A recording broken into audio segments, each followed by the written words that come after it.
Let's la maze. Hello everyone, it's Leo. It's time to talk about episode 12 from Hirogaru's PreCure with an amazing ending with my baby, Cure Whip. I love her. I love Cure Whip so much. I love Kira Kira. Kira Kira is one of my favorites. I just love her. I am crazy about my baby Ichika. I was so happy to see her. And I was also very happy with episode 12. I was very scared of losing Kabaton, but we did not lose our baby Kabaton. I am so happy after this episode. And look, one of the things that I really loved about this was that for the first time in Hirogaru Sky, we can see the girls, the team, as a group.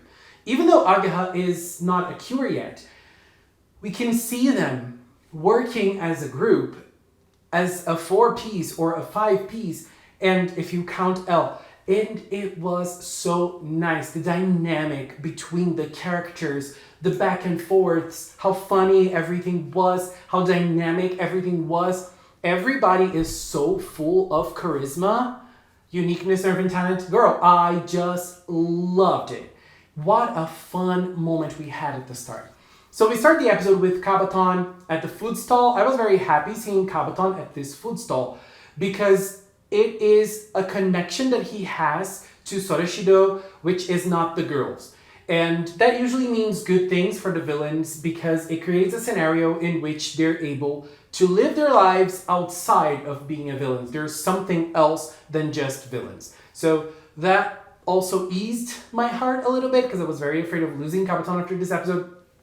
And then we see the girls chatting and having some fun. And Kabaton was very angry. He asked for a duel with Sora. Sora accepted because he promised he would not go after L if she won against him if he lost. And he had a very serious look on his face. That is why Sora accepted. And obviously this was going to be Kabaton's last chance. We already know how things were last episode. So for him, that was such a desperation move. And he said that it was going, the duel was going to be 3 days from that dialogue on. And so they go to Yo-Yo's house, their base. I love when the Cures have a base like that, and Yo-Yo's house looks so cute. I love it.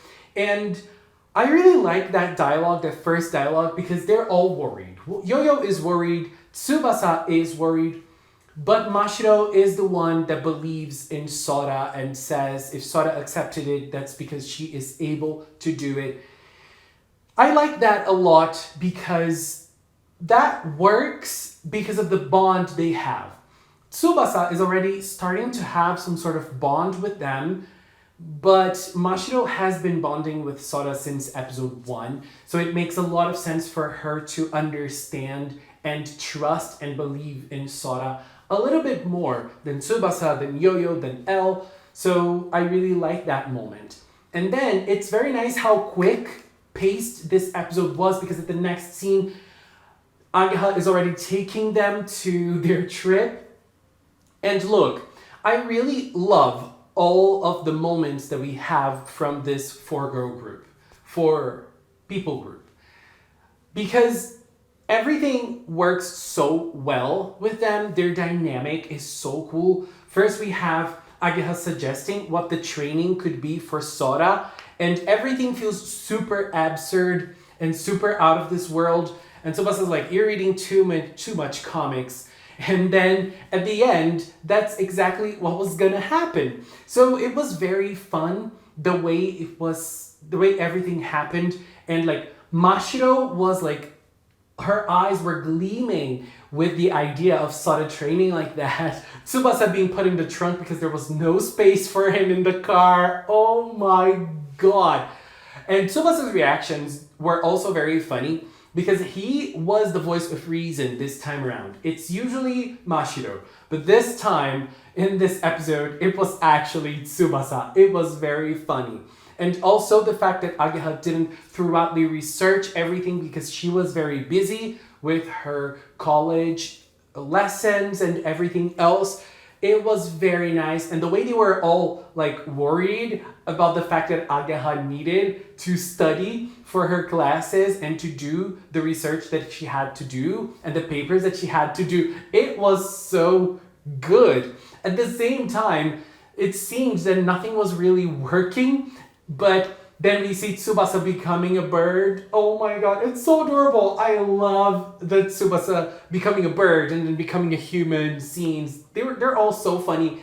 And Tsubasa, going after information and looking for info by talking to the birds, that's a very important ability to have. Talking to birds must feel very empowering.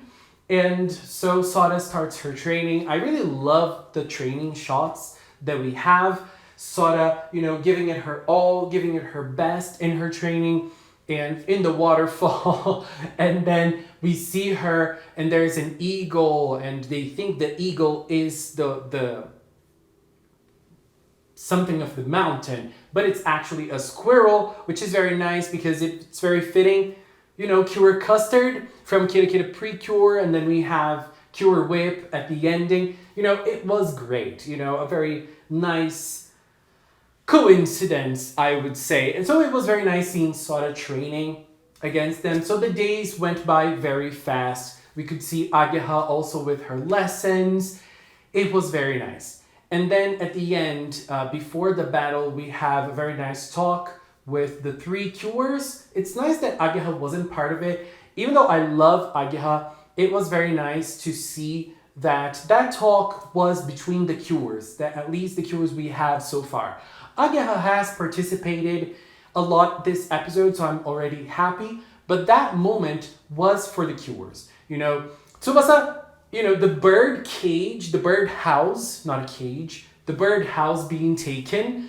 Girl, that when I saw that, I was like, girl, did they really take the birdhouse to camping? That is so important for Tsubasa. I love that. That's so corny. That is like so out there. Oh my god, I don't even know who thought of that, but it worked so well. And so they start talking about Kabaton's plan. What is Kabaton's last move? They're all worried about it. But the thing is, they have worked very hard in Sada's training. They all played a very important role in Sada's training. And so they trust her and she feels ready to go against Kabaton no matter his plan, because everyone worked very hard to create an environment so that she could train and she could be the best Cure Sky she could be. I really like that, and I really like the trust they put in Sada. I feel like everything is super well thought and super well crafted so far. It doesn't feel granted. It doesn't feel thrown in the middle of the show. Everything has been perfectly crafted since the first episode. Their relationship feels throughoutly and minutiously crafted, and I really like that. And so on the next day, it's time for the battle. I really like the whole scenario. The girls are there rooting for Sada in the back while Sada is going against Kabaton. And I thought that it was actually going to be in the mountains, but it was actually in the city. And so Kabaton waited for 3 days so that he could store Underg energy. So those 3 days were part of his plan. He wanted to store Underg energy so that he could infuse it on himself and become stronger. That's what he does. He becomes bigger and Sada transforms into Cure Sky and the fight starts. The fighting scene wasn't bad, but I feel like I was expecting a little more because it's a showdown against a general, something that we don't usually have in PreCure anymore in the latest seasons, I feel like. And so I was expecting this to be a bigger fight. There were some nice shots and also nice moments of Cure Sky dodging and, punching back. That was very cool. But I wish they fought a little more. Everything felt a little too stiff for me. I think that the fighting scene was able to show Soda's power and Soda's ability and focus. But I feel like this season already had better and more dynamic fighting scenes. So I was a little confused. But it was nice seeing Soda get cheered on by the girls, and also we could understand a little bit more from Kabaton. Kabaton was still focusing a lot on I'm the strongest, I'm the toughest one out here. And every time Soda fought back, he kept on repeating that. So I felt like, where is this going? Like, I was honestly waiting for a moment of vulnerability from Kabaton, because that was not, we couldn't see it in this episode. And I was getting a little like desperate already. Like, I want to see a moment of vulnerability. I want to see Kabaton opening up about something about Underdark Empire or something about what's going on to him. But he did not. He was just trying to win at every cost. And Soda won, fair and square. She won. She was able to hit him with her solo attack. And after her solo attack, he knew he lost. But still, he was so desperate to win and to get El-chan that he kept on using his power to get her. And so we had Mashiro and Tsubasa jumping in and transforming into Prism and Wing. Really liked seeing Prism shot again and Wing getting L and Agaha and flying with them. That was a very nice move and a very nice way of protecting both of them. And, you know, it was a fight between Kuriskai and Kabaton, yes. But since he broke the rules, the girls also broke the rules and they were able to purify Kabaton. I was very thankful when they did purify him and he wasn't dead. But then the Underdark Empire appeared and they captured Kabaton. So when that started to happen, I felt a little desperate because I really like him and I thought, well, they're just going to kill him off. And, you know, the whole environment changed. The girls started being scared. And I really loved Prism's Prism's, you know, body expression at that moment. The way she was portraying herself. Like, she was really scared of the moment. That was very nice. And, you know, Kabaton was captured. And he finally let it go and explained what was going on to him. And so far in the season, since episode 1, he was very clear as to saying he was always the strongest. He was always the toughest one. And now we understand. In Underdark Empire, you're only worthy if you are among the strongest. And that's why Kabaton wanted to be among the strongest people. That is why he broke the rules. That is why he was always doing everything he could so that he could be stronger. Because that was his worth as a person.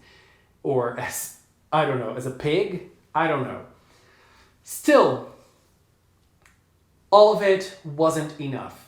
And there was a very big difference here, which I feel like is important for us to understand Hirogaru Sky or even PreCure as a franchise as a whole, which is Kabaton, since the first episode, fought by himself. He had absolutely no support. Soda fought from episode 1, and she never fought alone. Since episode 1, L was there, Mashiro was there, Tsubasa was there, Yo-Yo was there. There was always support to Soda and to the other Cures as well. They were always fighting together. There was always something else behind the fighting scenes and the powers from the Cures. You know, they never fight by themselves. They never fight alone. Even though they can fight solo, they're never alone. And that was a very big difference in power when you consider that. And there was even a dialogue in this episode about it, like a very short back and forth between Sora and Kabaton during their fight. But then, at that moment, we can finally understand more from Kabaton. Kabaton did everything he did, and he thought that he was the strongest. But then, on this episode, he was super vulnerable because he was not strong compared to, well, we don't know other people from Underg, but we do know that in Underg Empire, there is a stronger being than Kabaton. I mean, at least that voice is stronger than him. We know that. And his power was not enough, and he was going to be obliterated.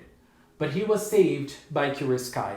And I really like the hero idea, especially when Kabaton asks her, I'm your opponent, I'm your enemy, why are you saving me? And she's like, I don't know why I'm saving you, but this is what I feel I must do because I'm a hero. And I really like that. And it just feels like it doesn't need a throughout explanation as to why Kabaton deserves to live. He just does. And, she just jumps in and she saves Kabaton last second. And at that moment, Kabaton starts to understand what true power is. And he finally sees that Cure Sky is the strongest being he's ever seen. I really like that. The heroic side of Cure Sky really means power. What an incredible moment that was. And then he fell down on the river and the girls didn't see him. I thought they were gonna take him away from the river, pick him up and talk to him about Underg Empire, but that didn't happen. And honestly, I don't care. I mean, I do care because I want to know more about Underg Empire, but Kabaton needs a fresh start, and that's what's gonna happen. Because, at the end, he was in that food stall, full circle. The construction we had with Kabaton in the food stall, and then we seeing him there at the end, talking to his friend, or to at least someone he already knows and has some sort of dynamic, explaining to him he was fired and fell in the river. That was so nice.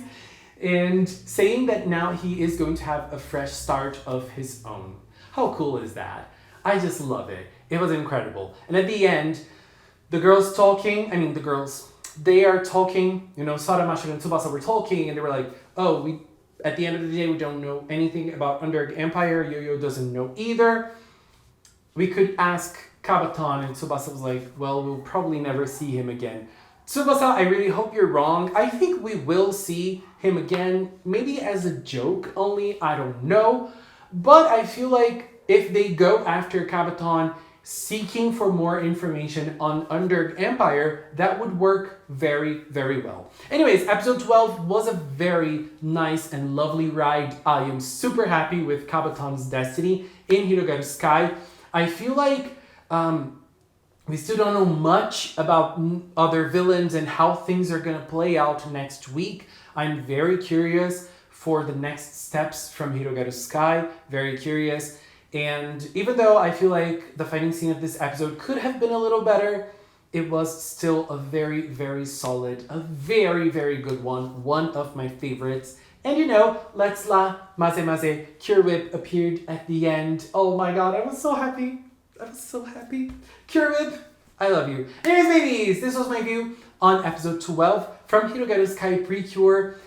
What did you think of it? Are you as happy as I am with Kabaton's destiny? I need to share my hero corner.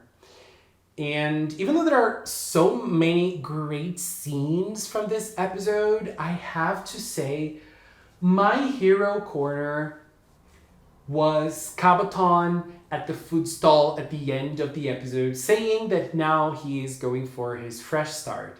He looked so happy and so excited for a new beginning.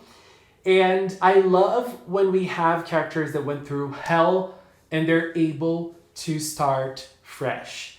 And Sorashido might be the best place for Kabaton to do that.